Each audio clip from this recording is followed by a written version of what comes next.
कहानी की शुरुआत होती है फे नाम के एक लड़के से जो एक साथ सैकड़ों दुश्मनों का सामना कर रहा था। उसने अपनी मार्शल आर्ट्स की कला से कईयों को धूल चटा दी, मगर बदकिस्मती से सबने एक साथ हमला करके उसे बेहोश कर दिया। तभी उसे अपने बचपन की झलक दिखाई दी जब वो अपने पिता के साथ एक अनाथ आश्रम चलाता था। एक दिन उन्हें फियरी नाम का एक लड़का मिला जो बिल्कुल मरने की हालत में था। वो तुरंत फियरी को अपने अनाथ आश्रम में ले आए और उसका इलाज किया। तब फे ने उसे फिर से उठने की हिम्मत दी और कहा कि मैं हमेशा तुम्हारी रक्षा करूंगा।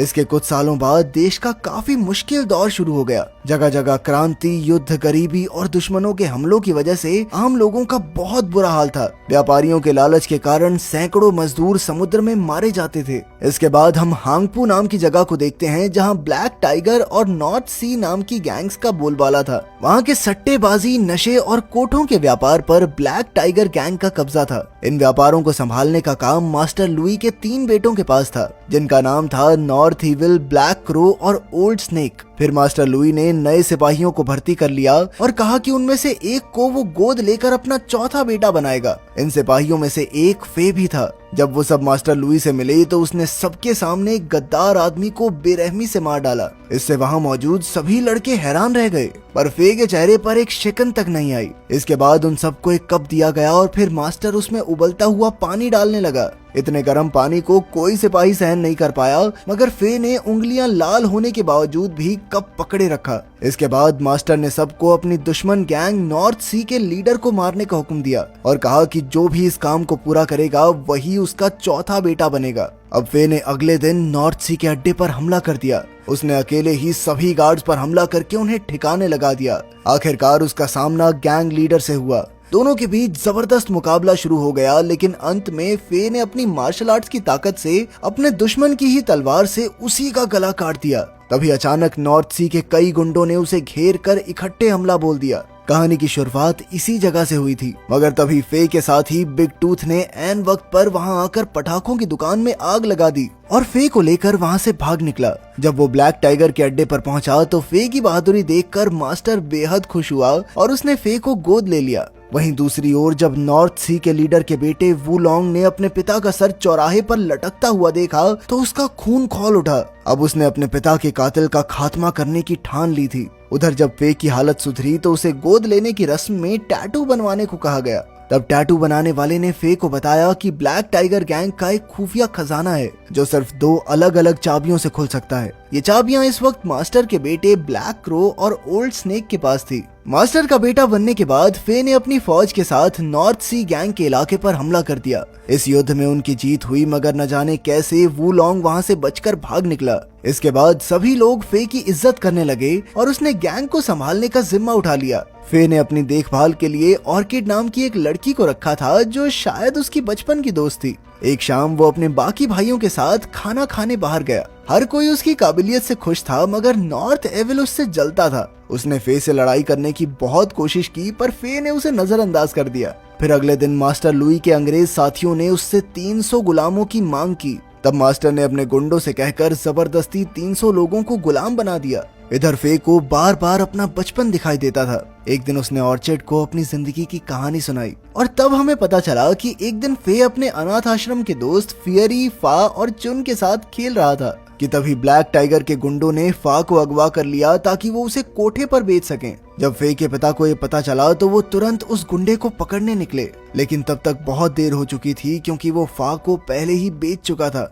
इसके बाद ब्लैक टाइगर गैंग ने फे के पिता के अनाथ आश्रम में आग लगा दी। फे के पिता सभी बच्चों को बचाने में जुट गए, पर इसी चक्कर में अपनी जान से हाथ धो बैठे। इससे फे और फियरी को इतना गुस्सा आया कि वो उस ब्लैक टाइगर गैंग के गुंडे के घर बदला लेने पहुंच गए, मगर उसे तो पहले ही किसी ने मार दिया था। इसके बाद उन दोनों को एक गुरु ने अपने पास रखा और कई सालों तक उन्हें मार्शल आर्ट्स की शिक्षा दी। फिर बड़े होकर जब वो अपने शहर लौटे तो उन्होंने अपनी ही ईगल गैंग बना ली। अब उन्होंने फे के पिता और बाकी सबके माँ बाप की मौत का बदला लेने का फैसला किया, जिन्होंने ब्लैक टाइगर की गुलामी में अपनी जान गंवा दी थी। तब से फे ब्लैक टाइगर गैंग का हिस्सा बनने की कोशिश करने लगा। ऑर्चिड ने तवायफ होने का नाटक किया और वहीं फियरी और चुन ईगल गैंग को बढ़ाते रहे। तब हमें ये पता चलता है कि फे ब्लैक टाइगर गैंग में इसलिए शामिल हुआ ताकि वो उसे अंदर से खत्म कर सके। जल्द ही फे ने सारी जानकारी इकट्ठा करके ईगल गैंग तक पहुंचा दी। आखिरकार इतने सालों की प्लानिंग के बाद अब वो अपने मंसूबों को अंजाम दे सकेंगे।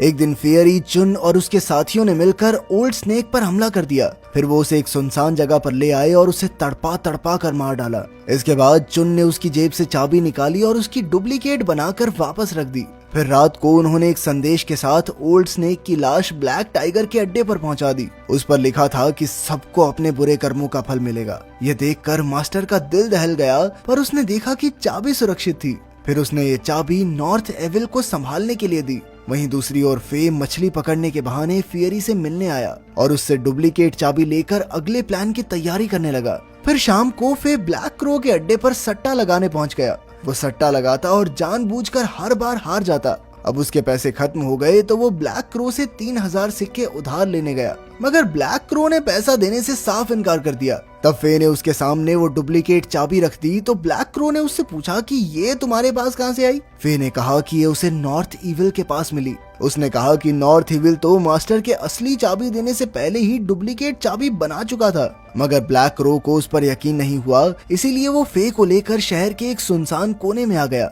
जहां ब्लैक टाइगर का खुफिया खजाना मौजूद था। जब डुप्लीकेट चाबी से खजाना खुल गया तो ब्लैक क्रो का शक यकीन में बदल गया। इसके बाद फे मछली पकड़ने के बहाने दोबारा फियरी से मिला और उसे खुफिया खजाने का पता बताया। अब वो अपने अगले प्लान की तैयारी में जुट गए। अगली सुबह चुन कपड़े धोने वाली का भेष बनाकर फे के घर पहुंच गई। वो यहाँ पर उसे अगले प्लान की तारीख की खबर देने आई थी। खैर उस रात मास्टर ने फे को अपनी तलवारों का कमरा दिखाया, पर तभी अचानक उनके दुश्मन वुलोंग ने उन पर हमला कर दिया। जल्द ही दोनों गैंग्स में जबरदस्त जंग शुरू हो गई। फे ने वुलोंग का मुकाबला किया और मास्टर लुई ने गुंडों को संभाला। फे और वुलोंग दोनों कमाल के तलवारबाज थे, पर अंत में फे उस पर भारी पड़ गया और उसने वुलोंग के सीने पर तलवार रख दी। फे उसे मारना नहीं चाहता था, पर अचानक मास्टर ने पीछे से तलवार को धक्का दे दिया, जिससे वुलोंग की मौके पर ही मौत हो गई। वहीं दूसरी ओर ईगल गैंग ने नशे की दुकानों में आग लगाकर अपना काम शुरू कर दिया। फिर उन्होंने खुफिया खजाने के पास पहुंचकर गार्ड्स को भी मात दे दी। इसके बाद चुन और उसके साथ ही अपने दुश्मन ब्लैक क्रो को धोखे से एक सुनसान जगह पर ले आए। उधर फियरी अकेले ही ब्लैक टाइगर के गुंडों का सफाया करने लगा। जल्द ही मास्टर को दुकानों में आग लगाने की खबर मिली तो उसने फे को वहां भेजा, लेकिन वहां जाने की बजाय फे उस जगह पहुंचा जहां चुन ने ब्लैक क्रो को बंदी बना रखा था। अब उन्होंने बिना समय गवाए उसे जान से मार डाला और उसे मारा भी कुछ इस तरह कि सबको लगे कि ये खून नॉर्थ इविल ने किया है। मगर दूसरी ओर बदकिस्मती से फियरी को गुंडों ने चारों ओर से घेर लिया और वो पकड़ा गया। बाद में जब फे अड्डे पर पहुंचा तो उसने अपने जिगरी दोस्त को तड़पते हुए देखा। मास्टर ने फियरी से उसके साथियों का पता पूछा तो उसने कहा कि वो खजाना लूटने गए हैं। अब मास्टर घबराकर सीधा खजाने के पास पहुंचा, मगर वहां तो सारा माल लुट चुका था। ईगल गैंग ने सारे ताले तोड़कर खजाना गरीबों में बांट दिया था। तब मास्टर को शक हुआ कि जरूर उसकी गैंग में से किसी ने तो गद्दारी की है। वहीं दूसरी ओर फे ने अपने दोस्त से आखिरी बार बात की। फियरी ने अपना अंत स्वीकार कर लिया था, क्योंकि वो जानता था कि फे की जान बचाने के लिए उसे अपनी जान की कुर्बानी देनी ही होगी। इसीलिए उसने फे को अपना मिशन पूरा करने का वादा करने को कहा। कुछ ही देर में मास्टर गुस्से से तिलमिलाता हुआ आया और उसने फे से फियरी को मौत के घाट उतारने को कहा। लेकिन तभी सिपाही ब्लैक क्रो की लाश मास्टर के सामने ले आए, जिसे देखकर मास्टर के होश उड़ गए। उसकी लाश पर नॉर्थ इविल की तलवार का निशान था, जिसे देखकर मास्टर को उस पर शक हो गया। तब नॉर्थ इविल ने अपनी बेगुनाही साबित करने के लिए फियरी को अपने मालिक का असली नाम बताने को कहा, मगर फियरी ये बताने से पहले ही चल बसा। ये देखने पर सभी को लगा कि नॉर्थ इविल ने फियरी को मारकर सच को दबाने की कोशिश की है। खैर मास्टर बिना कुछ कहे वहां से चला गया। वहीं फे को फियरी की मौत का बहुत गहरा सदमा लगा था और वो अपने दोस्त के साथ बिताई हुई यादों में खो गया। फिर अगली सुबह फे ने ऑर्किड की बाहों में रोकर फियरी की मौत का गम मनाया। ऑर्किड ने उसे शांत किया और अपने मिशन पर ध्यान देने को कहा। ऑर्किड ने बताया कि उसके दिमाग में एक प्लान है, मगर वो प्लान है क्या उसने फे को बताया नहीं। फिर रात को ऑर्किड अपनी एक सहेली के साथ नॉर्थ इविल के पास गई। नॉर्थ इविल मालिश करवा रहा था तो ऑर्किड ने उसे कहा कि वो उसे फे का राज बताना चाहती है। ऑर्किड ने खुलासा किया कि फे ने ही खजाने पर हमला किया था और वही ब्लैक क्रो और ओल्ड स्नेक का कातिल है। फिर उसने बताया कि मेरा असली नाम फा है और मुझे बचपन में ब्लैक टाइगर के गुंडों ने कोठे पर बेच दिया था। ये कहकर उसने नॉर्थ इविल का विश्वास जीत लिया और उसके करीब आने लगी। तभी अचानक उसने अपने बालों की सुई निकालकर उस पर हमला कर दिया, मगर नॉर्थ इविल भी इतनी जल्दी झांसे में आने वाला नहीं था। उसने फा का गला दबाया और उसे पानी में डुबोकर बड़ी बेरहमी से मार डाला। इसके बाद वो उसकी सहेली की ओर बढ़ा जो कोई और नहीं बल्कि चुन थी। चुन ने अपना चाकू निकाला और एक ही झटके में नॉर्थ इविल को मार गिराया। अगली सुबह फे और चुन ने अपनी ईगल गैंग के साथ फियरी और ऑर्चिड को दफन करके श्रद्धांजलि दी। इसके बाद फे ने ऐलान किया कि अब असली जंग छेड़ने का समय आ चुका है। उसने शहर के आम लोगों के बीच पर्चे बांटकर उन्हें ब्लैक टाइगर के खिलाफ आवाज उठाने को कहा। साथ ही फे ने आम लोगों को मार्शल आर्ट्स की ट्रेनिंग देनी शुरू कर दी ताकि वो गुंडों का सामना कर सकें। साथ ही उन्होंने उन 300 गुलामों को भी रिहा किया जिन्हें गुंडे बेचने वाले थे। अब पूरा शहर फे के साथ था और वो सब मिलकर एक साथ ब्लैक टाइगर के अड्डे पर हमला करने आ पहुंचे। फे खून खराबा नहीं चाहता था, इसीलिए उसने मास्टर लुई को अकेले मुकाबले के लिए ललकारा। मास्टर राजी हो गया और फिर फे ने बिल्डिंग में जाकर चारों ओर आग लगा दी। इसके बाद आग के बीच ही उन दोनों में जबरदस्त लड़ाई शुरू हो गई। वो दोनों युद्ध कला में माहिर एक से बढ़कर एक थे, पर जब आग ज्यादा बढ़ गई तो उन्हें फट्टों पर लड़ना पड़ा। फिर मौका देखकर फे ने मास्टर पर धुआंधार वार करके उसे फट्टों से गिरा दिया, पर तभी अचानक उसने लुई का हाथ पकड़ लिया। मगर मास्टर को यह हारी हुई जिंदगी कबूल नहीं थी और आखिर में आग में गिरकर उसकी मौत हो गई।